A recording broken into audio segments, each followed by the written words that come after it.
Abra sua Bíblia comigo em Lucas 18.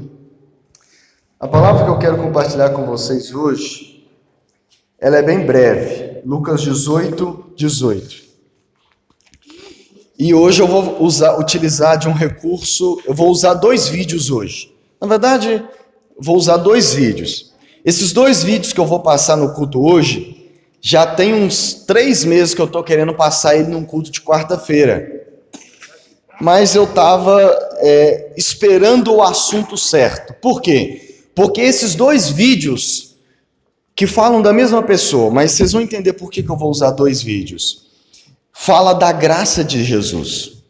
Fala do poder da graça de Jesus. O que é graça? Graça é favor não merecido. Graça, na linguagem do Evangelho, diz respeito à nossa salvação. O Evangelho de Jesus diz que nós somos salvos, e somos salvos somente pela graça de Deus. O que quer dizer isso? Não há nada que nós fazemos ou tenhamos que fazer para merecer a salvação ou ser salvo. Nós somos salvos tão somente pela graça de Deus. Amém? E se não for a graça de Deus, é impossível nós sermos salvos. Basicamente é disso que eu quero falar. E eu vou introduzir o assunto na Bíblia, e o vídeo que eu quero usar, que é praticamente um vídeo de testemunho, vamos dizer assim, de um homem, é para ilustrar o que eu quero pregar nessa noite. Vai ilustrar para você a graça de Deus. E o detalhe, esse vídeo vai ser um teste para você. Para você sondar o seu coração e ver se você, no fundo, acredita mesmo que nós somos salvos somente pela graça de Deus. Amém? Mas não preocupa não, que não é nada coisa não. Quando eu passar o vídeo, vocês vão entender porque ele é um teste. Por exemplo, eu compartilhei ele com um amigo meu, que então não tem ido em igreja, mas compartilhei com ele. Ele meio que falou, olha, eu não sei lá, acho que eu não acredito não. Ele falou, vocês vão entender depois. Vamos entrar aqui em Lucas 18, 18. E vocês vão me entender daqui a pouco. Lucas 18, 18. Vou ler do 18 ao versículo 27. Diz assim: certo líder judeu perguntou a Jesus: bom mestre, o que devo fazer para conseguir a vida eterna? Jesus respondeu: por que você me chama de bom? Só Deus é bom e mais ninguém. Você conhece os mandamentos? Não cometa adultério, não mate, não roube, não dê falso testemunho contra ninguém, respeita o seu pai e a sua mãe. O homem respondeu: desde criança eu tenho obedecido a todos estes mandamentos. Quando Jesus ouviu isso, disse: falta mais uma coisa para você fazer. Venda tudo o que você tem e dê o dinheiro aos pobres, e assim você terá riquezas no céu. Depois venha e me siga. Quando o homem ouviu isso, ficou muito triste, pois era riquíssimo. Versículo 24. Vendo a tristeza dele, Jesus disse: como é difícil os ricos entrarem no reino de Deus. É mais difícil um rico entrar no reino de Deus do que um camelo passar pelo fundo de uma agulha. Versículo 26. Os que ouviram isso perguntaram: então, quem é que pode se salvar? Jesus respondeu: o que é impossível para os seres humanos é possível para Deus. Não vou entrar nos detalhes do jovem hoje, desse homem rico, não vou entrar na questão de riqueza hoje, se é certo ou não ter dinheiro, não vou entrar nesses méritos, porque eu já preguei sobre isso aqui. Hoje eu quero dar foco no versículo 26 e 27, mas deixa eu só entrar num detalhe. Quando Jesus disse que é mais fácil um camelo passar pelo fundo de uma agulha do que um rico entrar no reino dos céus, não é um camelo, aquele animal que tem 2 corcundas no coisa, e não é a agulha de tricô. Amém? Não é isso. Não é isso. É porque na hora de traduzir, o que Jesus se referiu na época de Jesus, havia agulha aqui. Eu poderia até mostrar para vocês a imagem, mas não lembrei de selecionar ela. Mas depois eu mando para vocês, se você lembrar, eu mando para você no WhatsApp. Tinha os muros de Jerusalém, nos muros de Jerusalém tinha uma greta. Como é que eu posso explicar? Nos muros de Jerusalém tinha não era um buraco não, era uma greta intencional, era um buraco deixado por eles, onde aquele buraco chamava agulha. Aquele buraco no alto da muralha chamava agulha. Camelo aqui não é o animal camelo. Camelo é um negócio, essa imagem desse camelo da época de Jesus é mais difícil de achar. Mas camelo era um negócio onde você amarrava uma corda e jogava. Vamos dizer assim, era uma alça, uma alavanca.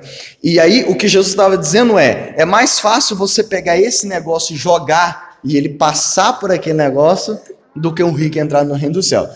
De qualquer forma, da mesma forma que é impossível um camelo passar por uma agulha de tricô, era impossível você pegar uma corda daquela época, esse camelo, e atravessar ele nessa tal agulha.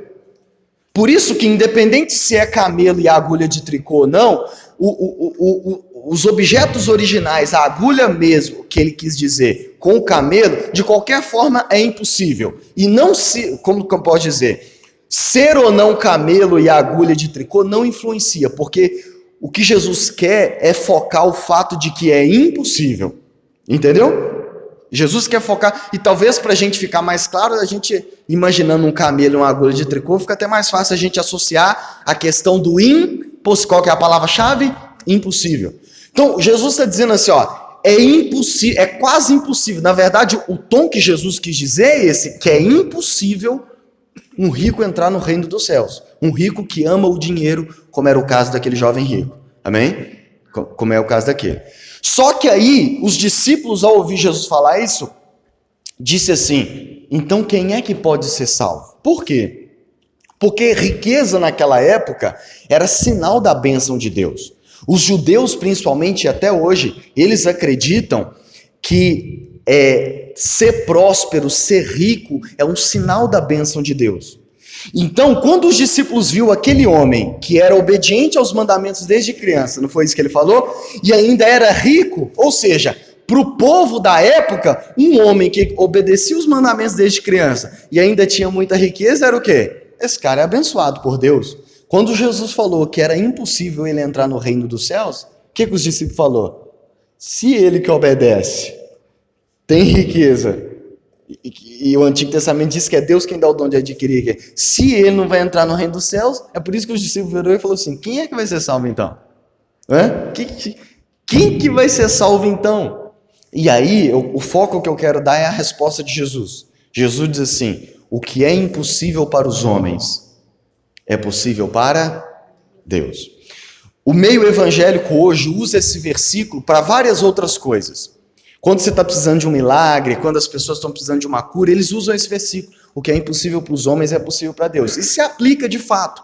Mas o sentido original, o contexto em que Jesus falou essa frase, o assunto da vez ali era a salvação. Qual que era o assunto? Salvação. Qual que é a pergunta que o homem fez para Jesus? O que eu tenho que fazer para herdar a vida eterna? Ou seja, o que eu devo fazer para ser salvo? Nesse contexto, Jesus falou, o que é impossível para os homens, é possível para Deus. O que Jesus está estabelecendo aqui, irmãos? Jesus está estabelecendo algo aqui que nós, como cristãos, que todos nós precisamos compreender. Para nós, seres humanos, a salvação é impossível. Pastor, que absurdo. Não, calma aí. O jovem perguntou, o que eu devo fazer? No que diz respeito ao que nós podemos fazer, no que diz respeito ao que nós queremos fazer para ser salvo, por exemplo, o jovem rico, esse homem, obedecia desde criança porque ele queria ser o quê? Salvo. Por isso que ele chega e diz, eu quero ser salvo, por isso que eu obedeço desde criança. E ainda assim Jesus disse que era impossível. Por quê? Não importa o quanto nós obedeçamos, para nós, pelos nossos próprios méritos, com a nossa própria força, é impossível a gente ser salvo. Entenda uma coisa, se você já é salvo, você não é salvo por algo que você fez. Ou a pergunta que você deve fazer ao chegar na igreja ou conversar com pessoas que já são cristãs, não é o que eu devo fazer para ser salvo. Por quê? Porque não há nada que a gente possa fazer para merecer a salvação. Jesus disse: o que é impossível para os homens, ou seja, é impossível para nós, irmãos. Essa resposta de Jesus, o que é impossível para os homens, ele está dizendo, para os seres humanos é impossível ser salvo, segundo os seus próprios méritos. Quem entende diz amém. Estou dizendo que pelos nossos próprios méritos, pela nossa própria bondade, não há nada que nós seres humanos possamos fazer, por melhor que seja, que nos faça ser salvos, que nos dê o direito ou que nos faça merecer ser salvo. Por isso que Jesus diz, para vocês é impossível ser salvo. É impossível. É impossível ser salvo. Mas aí a resposta de Jesus diz assim, mas o que é impossível para os homens é possível para Deus. Se Jesus só responde dizendo assim, para os seres humanos é impossível ser salvo, e se a frase termina ali, não haveria esperança para nós. Ia ter esperança para nós? Jesus falou que é impossível.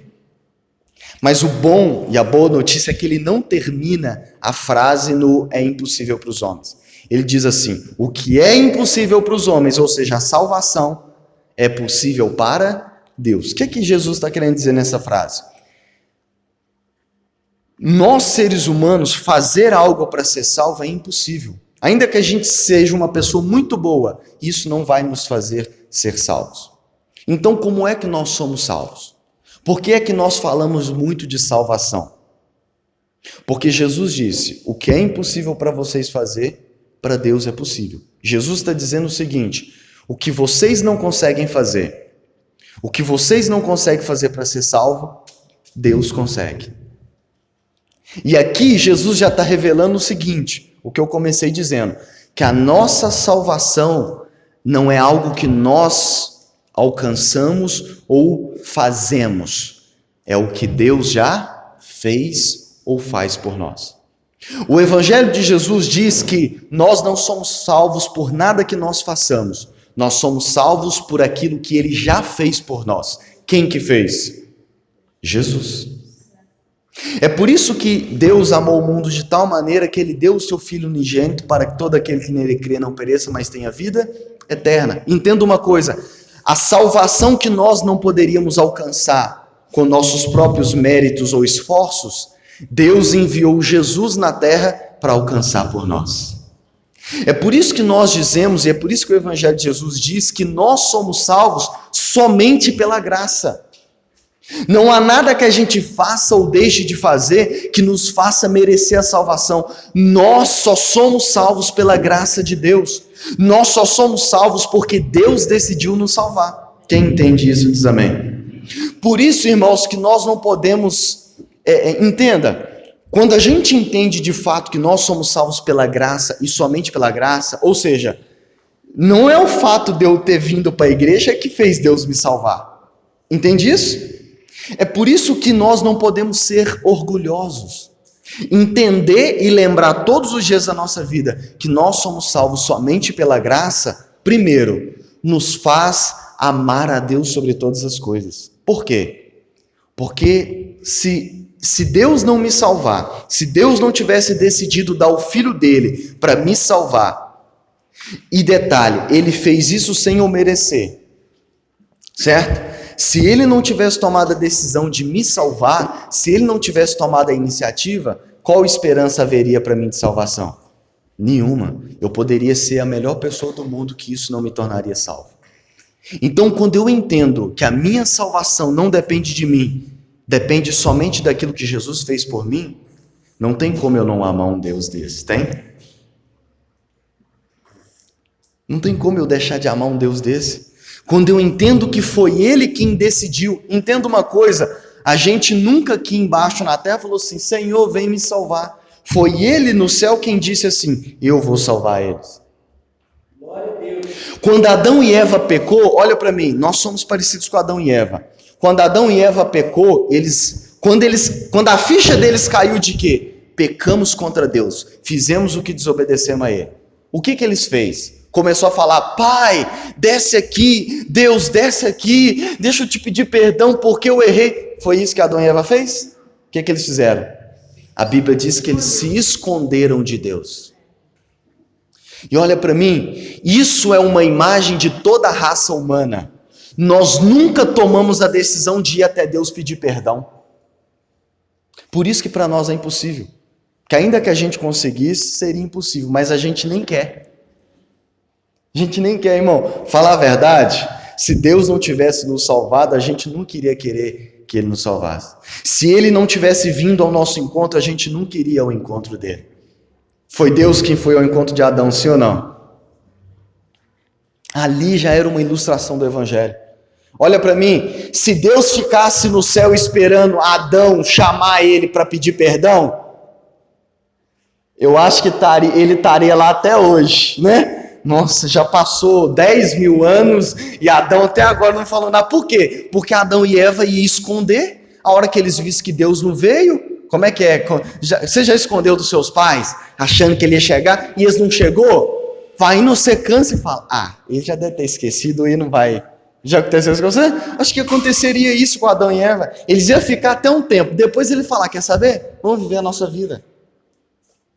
Por isso que, se Deus não tivesse tomado a decisão de enviar o Filho dele para vir aqui na terra, encarnar no ventre de Maria, morrer por nós naquela cruz para nos perdoar e nos salvar, e agora ele só anunciar a boa notícia: eu já paguei o preço para você, basta você crer em mim e você vai ser salvo, nós iríamos ser salvos, irmãos?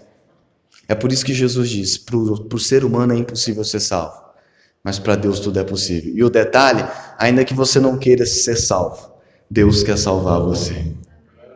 Por isso que o Evangelho diz que nós somos salvos pela graça e só pela graça. Se não fosse Deus, nós nem... Agora, o que isso implica? Quando eu entendo que eu sou salvo pela graça, primeiro, isso precisa me fazer amar Deus sobre todas as coisas. Porque se eu não merecia, se eu nem queria ir até Ele para pedir perdão e ainda assim Ele veio até mim, irmão, se isso não amoleceu o nosso coração de uma forma que a gente ame Jesus sobre todas as coisas, eu não sei mais o que vai fazer. Agora, segunda coisa, entender que nós somos salvos pela graça quebra o nosso orgulho também. Por quê? Porque eu nunca vou poder olhar para Deus e falar assim: Deus, foi eu que vim até o Senhor, eu que te aceitei, foi a gente que aceitou Ele? Não, irmãos, foi Ele que nos aceitou. Por isso que eu não posso me tornar um crente, um cristão, um evangélico orgulhoso de falar com Deus assim: Deus, o que você está achando? Eu já estou aqui, eu já te aceitei, eu venho aqui no domingo, olha o favor que eu estou te fazendo. Irmãos, o único favorecido aqui é nós. Já ouviu aquela frase: Deus sem nós é Deus, nós sem Deus não é nada? Ela é verdade. Agora, isso também deve quebrar o nosso orgulho para com as pessoas ao nosso redor. Porque se eu reconheço e lembro que eu sou salvo só pela graça, não foi nada que eu mereci, na verdade, se Ele não vem me salvar, eu nem ia até Ele, porque isso me impede, se eu me lembro disso todos os dias, isso me impede de me achar melhor que as outras pessoas. Porque se eu sou salvo só pela graça, em que eu sou melhor do que o Reginaldo? Se nós dois somos salvos só pela graça, nós não fez nada para merecer. Não é o fato de eu ser pastor que Deus me salvou. Não foi porque um dia eu falei: Deus, se o Senhor me salvar, eu vou ser pastor. Você acha que ele ia cair nessa barganha? Você está entendendo? Então por que eu, por ser pastor, vou me achar melhor do que o Reginaldo? Isso, irmãos, devia criar em nós, deve criar no cristão verdadeiro, cria humildade. Isso quebra em nós aquele olhar que a gente olha para o outro. Lembra o texto que eu li domingo retrasado, daquele fariseu que orava: Deus, eu te agradeço porque não sou como esse. Lembra daquele cara feia para danar? Ele não entendeu que é salvo pela graça somente. Na verdade, ele nem salvo é. Porque se ele entendesse que ele é salvo só pela graça, ele não orava daquele jeito. Ele não se acharia melhor do que aquele cara, do que o publicano. É por isso que Jesus falou que o publicano que estava lá, nem olhava, Jesus falou que ele nem olhava para o céu e falava assim: Deus, tem misericórdia de mim porque sou pecador. Só essa foi a oração dele. O que ele estava reconhecendo? Que era um pecador e que a única coisa que manteria ele salvo ou vivo era a misericórdia de Deus, era a graça de Deus. Por isso que Jesus falou: aquele ali foi para casa justificado em paz com Deus, porque reconheceu que ele só está vivo e o que ele precisa é da graça de Deus. Mas o outro não, porque o outro se acha o quê? Ele acha que é porque ele jejua, porque ele dá o dízimo. Amém? Porque ele fala bonito, ele ora em pé, né? Então olha para mim, lembrar que nós somos salvos pela graça e só pela graça deve nos tornar humildes uns com os outros. É por isso que eu não olho para os pecados da irmã Sônia e me acho melhor porque talvez eu não cometa o mesmo pecado. É por isso que eu olho para irmãos mais fracos na fé ou olho para aqueles que ainda não querem nada com Deus e eu não me acho melhor porque eu quero. Por isso que eu não posso olhar para as pessoas, nem que fazem parte da igreja, nem para as que estão lá fora e que não têm o mesmo nível de compromisso que eu. Por isso que eu não posso olhar para as pessoas que não vêm quarta, não vêm domingo de manhã e vêm só no domingo e eu me achar melhor do que eles. Por isso que eu não posso olhar para as pessoas que não vivem em tempo integral para a igreja e eu me achar melhor do que eles. Por quê? Porque tudo isso eu só faço por causa da graça de Deus sobre a minha vida. Amém? Então, isso deve nos tornar humildes, irmãos. Então, primeiro, isso deve nos fazer amar Deus sobre todas as coisas. Jó 21, Jó diz assim, se eu não estou enganado, versículo 14, Jó diz assim que o ímpio diz no seu coração: que vantagem eu tenho em orar a Deus? O que eu ganho em servir a Deus? Tem muita gente que pensa assim, sim ou não? Tem muita gente que pensa assim. Jó está dizendo que o ímpio pensa no seu coração: o que eu vou ganhar em servir a Deus? Que recompensa eu vou ter por orar? Esse cara, o ímpio, é por isso que o ímpio ainda não entendeu que ele é salvo somente pela graça. Porque ele acha que ele está fazendo um favor para Deus, sendo obediente a Deus. É por isso que o irmão mais velho da parábola do filho pródigo também estava perdido. Porque ele achava que estava fazendo um grande favor para o pai dele sendo obediente. E nós só somos assim quando nós não compreendemos ou já nos esquecemos de que nós só somos salvos pelo quê? Pela graça. E não é por nada que a gente faz. Por isso que a gente precisa lembrar dessa frase de Jesus no contexto que ele colocou, da salvação. O que é impossível para nós é possível para Deus. Nós precisamos nos lembrar todo dia: se eu sou salvo, se eu sou comprometido com Deus, se eu tenho desejo no meu coração de ser obediente a Ele, de cumprir os mandamentos, de orar, de ler a Bíblia, não é porque eu sou bom, não é porque eu sou um crente bacana, é porque a graça dele me alcançou, é porque Ele veio até aqui me alcançar. Amém, irmãos? Agora, isso também deve desenvolver no nosso coração, e aí eu vou entrar com um vídeo, vou ser breve hoje, uma outra coisa. Eu nunca bebi, estou dando um testemunho, eu nunca bebi, não sei nem que gosto tem. Nunca pus um cigarro na boca, nem de brincadeira, não sei que gosto tem, nem um papelzinho na minha boca, muito mais. Nunca usei droga, na verdade eu não sei nem diferenciar. Várias pessoas já falaram comigo assim, andando em alguns lugares: nossa, que cheiro de maconha. É, maconha? Eu nem sei. Eu nunca fui numa balada, numa noitada assim, nunca fui, irmão, mesmo antes de aceitar Jesus. Então, por exemplo, se alguém me chamar para dar um testemunho, talvez eu poderia pensar: comparado com outras pessoas aí, eu não tenho testemunho, né? Tem gente que chega e fala: eu era maconheiro, eu era do tráfico. Já viu que esse testemunho? Eu era do tráfico, eu matei, né? Aí a gente fica assim: nó, que testemunho forte. Já viu o testemunho do Thales? Tem gente que fala assim: não, isso aqui é testemunho. Aí eu olho para mim e falo: nossa, eu não tenho testemunho, não. Eu nunca fiz nada de errado, já. Eu poderia pensar assim, tipo assim, me sentindo inferior, né? Mas outra coisa que eu poderia pensar: eu poderia também me tornar um cristão orgulhoso, de dizer assim: Jesus me salvou e me chamou para ser pastor, porque mesmo antes de conhecer ele, eu era um bom rapaz. Eu era bonzinho, eu nunca fiz nada de errado, né? Então é por isso que Jesus me escolheu. Exatamente. Só que eu não amava o dinheiro. Eu amava outra coisa. Não, mas eu tinha pecado, tá, irmão? Por exemplo, eu era escravo da pornografia, eu idolatrava o futebol. Eu tô dizendo assim, né? Tem gente que fala que testemunha é outras coisas. Mas o ponto que eu tô querendo dizer é o seguinte: eu poderia me achar, dizer assim, Jesus me salvou, mas eu sempre fui um bom rapaz. Então, quando ele olhou do céu e viu assim, nossa, que menino bonzinho, vou salvar ele e vou chamar para ser pastor. É de uns caras desses que eu tô precisando. Eu me tornaria o quê? Orgulhoso, sim ou não? Eu olharia para pessoas que têm esses testemunhos grotescos, né? E pensaria, nossa, ainda bem que eu não sou assim. Ou então, irmãos, olha para mim, e é o ponto que eu quero chegar. Quando a gente não lembra que a gente é salvo só pela graça. Às vezes a gente olha para algumas pessoas e fala assim, aquele ali nunca vai converter. O quê? Não. Olha o estilo de vida que fulano tem. O cara é o maior bandido lá, esse cara aí nunca vai converter. Ou então a gente olha para aquela moça da vida, né? Moça da vida, e fala assim, esse tipo de gente aí não converte. Ou então a gente olha para um ateu. Ateu? Não, ateu, esse cara aí não vai converter, não. E às vezes a gente começa a olhar para as pessoas e achar assim, fulano, esse tipo de pessoa nunca vai converter. Por quê? Não, porque ele faz muita coisa errada. O que a gente, no fundo, quando diz ou pensa assim, a gente acredita sobre a salvação?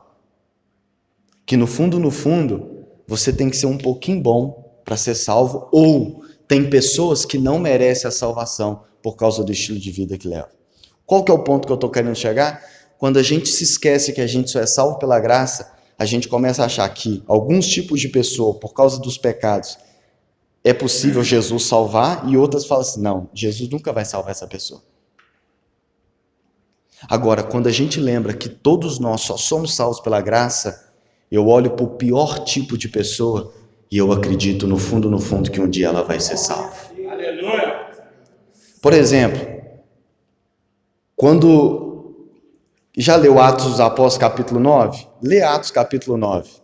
Quando Jesus aparece para Ananias e fala assim, Ananias, meu servo, eis-me aqui, Senhor, vai na rua direita, porque lá tem um homem chamado Saulo. Eu apareci para ele, eu quero que você ore para ele, porque ele vai recuperar a visão. E Ananias virou e falou assim, como é que é o nome? Saulo. Você é doido? Não vou não. Que? Você é doido, Jesus? Jesus, o senhor é Jesus e não está informado. Saulo, o senhor sabe quem que é Saulo, Jesus? Saulo é o cara que está matando a galera. Sabe o José e o Joaquim? Então, foi ele que matou. Ele pegou carta e... O que Ananias estava pensando ali agora? Ananias, por um momento, esqueceu que a salvação para seres humanos é impossível.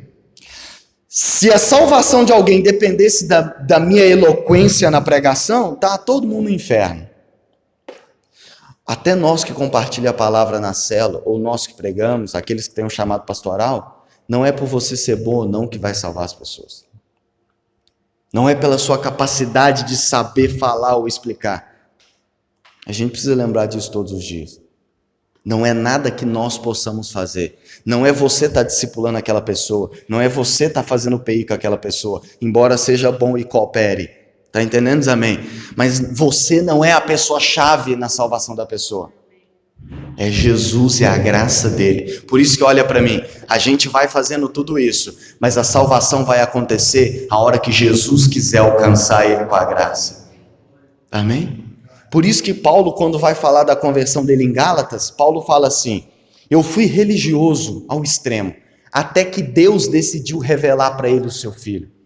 E de fato, ninguém precisou evangelizar Saulo, porque todo mundo tinha medo. Jesus apareceu para ele direto. Amém? Por quê? Porque todos nós somos salvos somente pela graça. Certo que sim. Então a hora, olha para mim, Quando é que uma pessoa vai ser salva ou não? A hora que Jesus decidir que ela vai ser salva, irmão.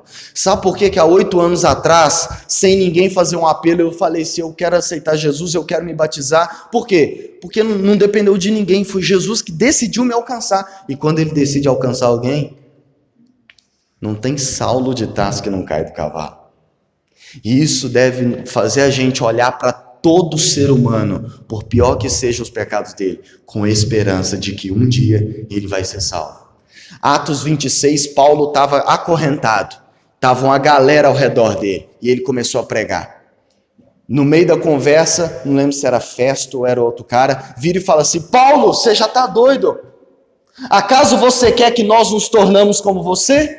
Ele falou assim, com certeza, o que eu espero é que um dia todos vocês sejam como eu, com exceção das algemas na mão. Qual que era a esperança de Paulo? Eu creio que um dia todos vocês vão ser crentes como eu, rapaz.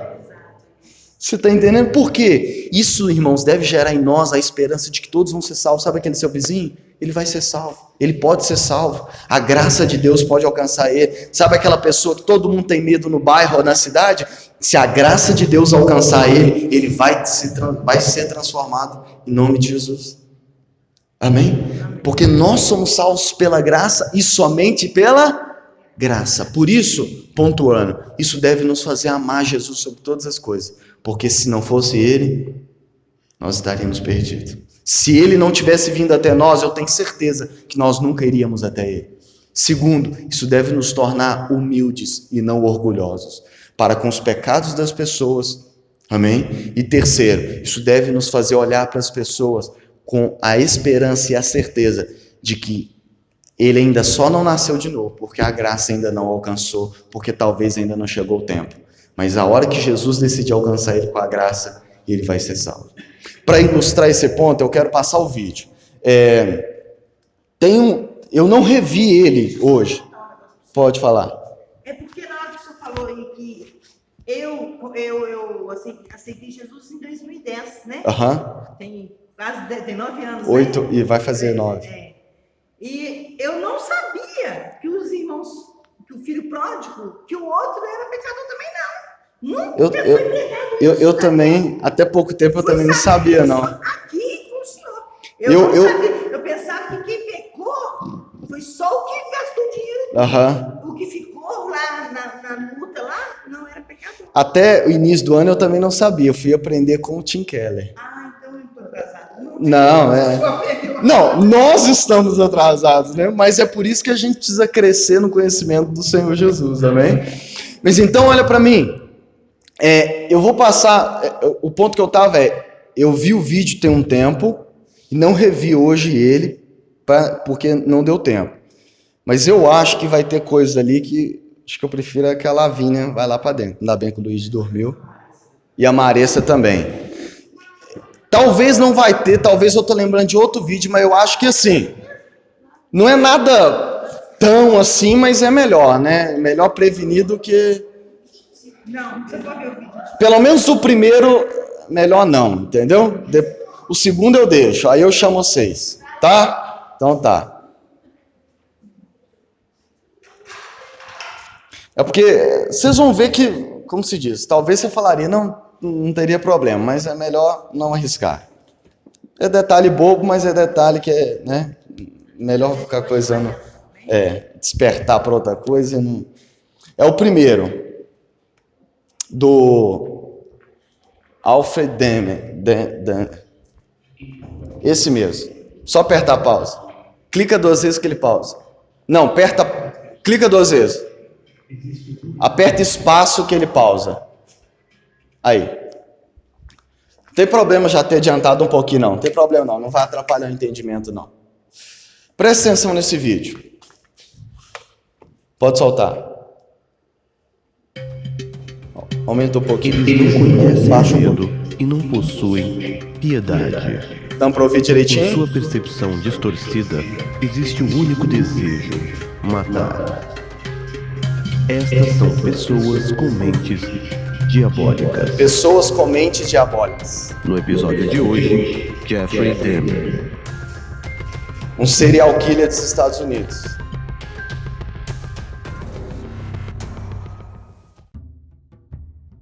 nascido em maio de 1960, Jeffrey Dahmer matou 17 homens, envolvendo estupro, necrofilia e canibalismo.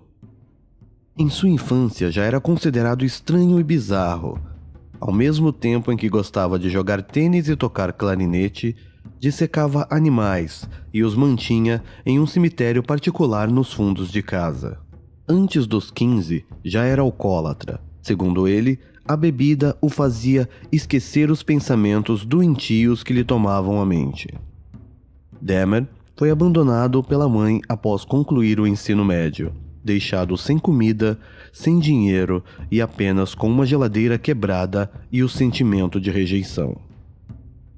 Ele tinha o desejo de encontrar um homem de boa aparência que estivesse pedindo carona na estrada, levá-lo para casa e matá-lo. Em uma de suas caminhadas pela estrada procurando animais mortos, ele encontrou Steve Riggs, um rapaz de 19 anos que procurava por uma carona.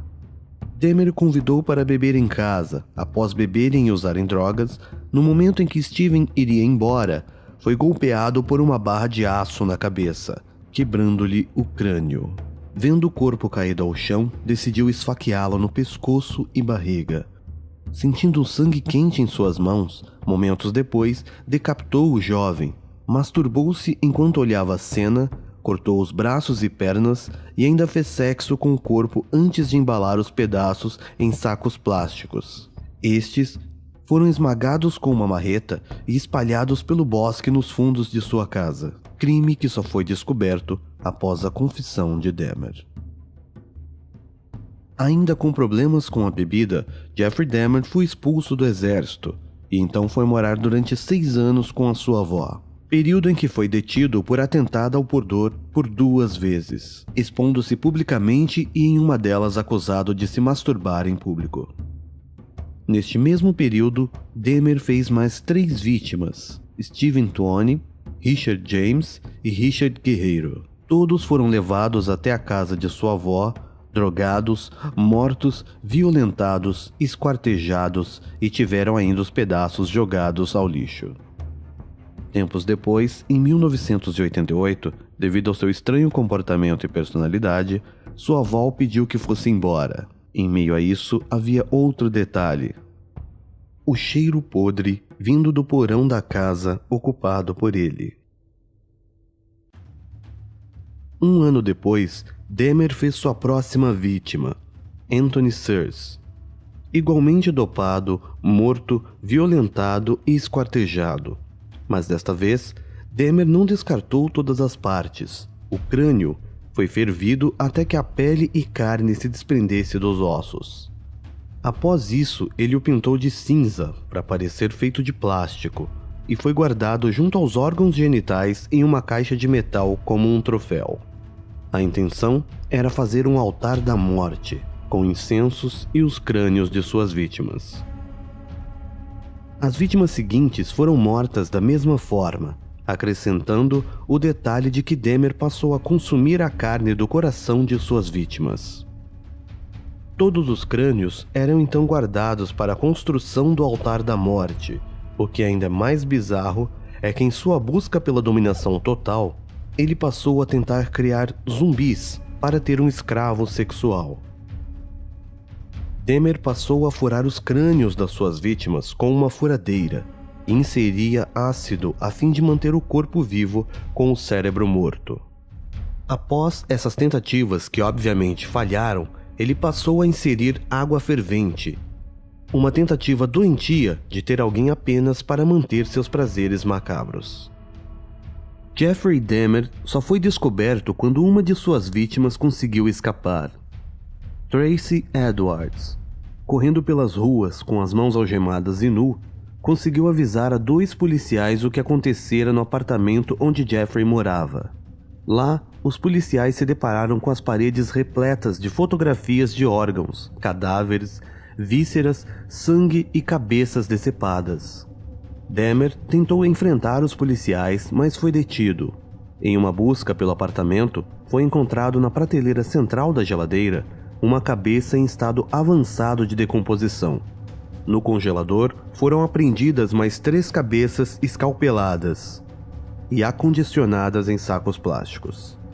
Também foram encontrados recipientes de metal contendo mãos e genitais decompostos. No armário, recipientes com álcool, clorofórmio e formol, junto com outros frascos onde jaziam genitálias masculinas preservadas. Na pia da cozinha havia um torso humano rasgado do pescoço até a pelvis. Na tábua de carne ao lado havia um pênis fatiado, como se estivesse pronto para ir à panela. Também foram apreendidos 2 tonéis de 190 litros repletos de partes humanas apodrecendo, pacotes de corações e outras partes mantidas em ácido e refrigerador. Além, é claro, do altar da morte, composto por crânios e um esqueleto completo.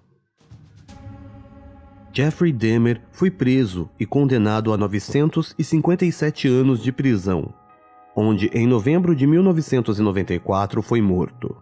Jeffrey Dahmer era sádico, necrófilo e canibal. Uma das pessoas com mentes diabólicas. Não põe o outro ainda não.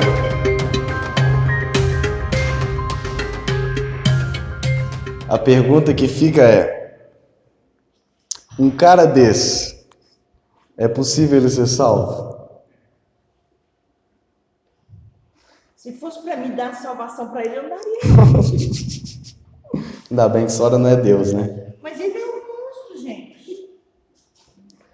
Esse é que é o ponto. Mas se ele arrependeu até na hora da morte, ele foi salvo? Então, esse é o primeiro. A pergunta que eu quero fazer primeiro é: seja sincero. Se você tivesse o poder de decidir se esse cara mereceria ser salvo ou não, o que você falaria? A irmã Sônia já falou que não.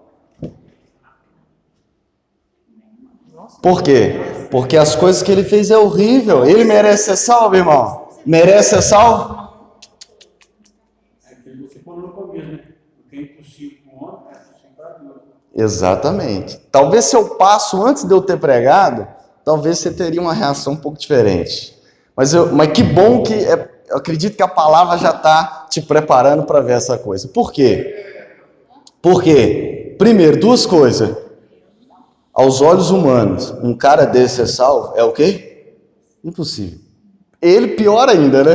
Pior, mas o que eu quero destacar é: assim como a salvação dele é impossível, a nossa também é, segundo Jesus.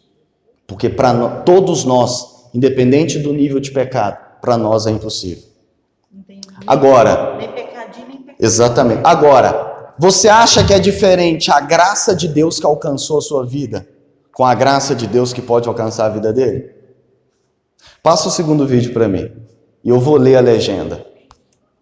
A última entrevista. I wonder about those things, but as far as I'm concerned, they're all excuses, because I didn't feel accountable to anybody. I didn't feel that I had to face what I had done ever, and so there comes a point where a person has to be accountable for what he's done. Can't go around making excuses, blaming other people or other things.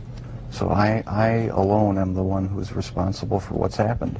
Let me ask, when did you first feel that everyone is accountable for their actions?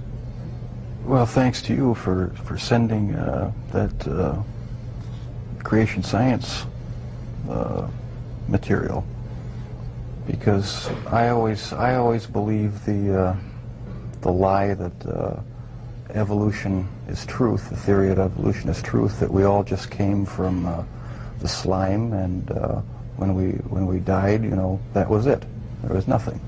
So the whole theory cheapens life, and started reading books about that show how evolution is just a complete lie. There's no basis in science to uphold it, and I've since come to believe that the Lord Jesus Christ is the true creator of the heavens and the earth. It just didn't just happen, and I've accepted Him as my Lord and Savior, and I believe that I, as well as everyone else, will be accountable to Him.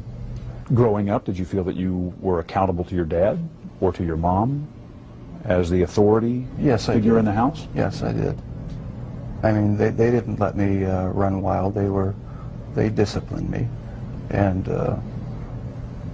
so I felt accountable to them. But afterwards, after I left the home, that's when I started wanting to sort of create my own little world where I could be the one who had the complete control, where I didn't have to bow to anyone else's demands, and I just took it way too far.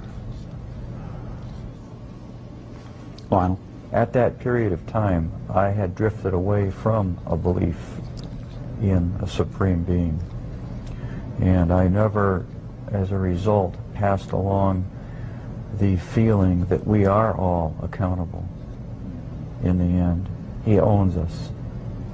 And that basic concept is very fundamental to all of us. You feel that the absence, at least for a while, of a strong religious faith and Yes, belief for some years. may have prevented you from instilling some of that in Jeff. That's right. Is that how you feel? Yes, I think I had a big part to do with it. I mean, if a person doesn't think that there is a God to be accountable to, then what's the point of trying to modify your behavior to keep it within acceptable ranges? That's how I thought anyway. And I've since come to believe that the Lord Jesus Christ is truly God, the Father, the Son, and the Holy Spirit. They're the only true God.